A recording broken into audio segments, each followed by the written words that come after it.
ગોવિંદભાઈ, હા અનુભવ. એક મારા મિત્રનો આગ્રહ હતો કે મારા ફામે આવો. હું ફામે એમની જોડે ગયો. ફાર્મ બહુ સુંદર હતું. પછી ઘોડી ઉભાડી ગયો એટલે મને અસોનો શોખ, એટલે અમે ઘોડી પાસે ગયા. ઘોડી નજીક ગયા ને તરત ઘોડી હાવેળ નાખી. એટલે આનંદ આવે ઘોડી હાવેળ નાખી એટલે તરત મારો મિત્ર બોલ્યો કે અનુભાઈ, કોઈ મારા ફામે આવે ને એટલે ઘોડી તરત ભસવા જ માંડે, ભસે જ.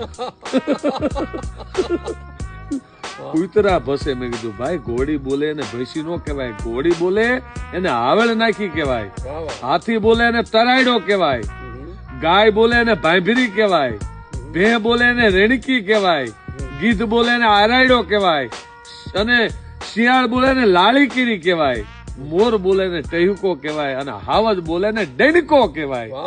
આ શબ્દ વિહરાતા જાય છે ગોવિંદભાઈ કે ઘોડી ભૈસી. ગજબ કહેવાય.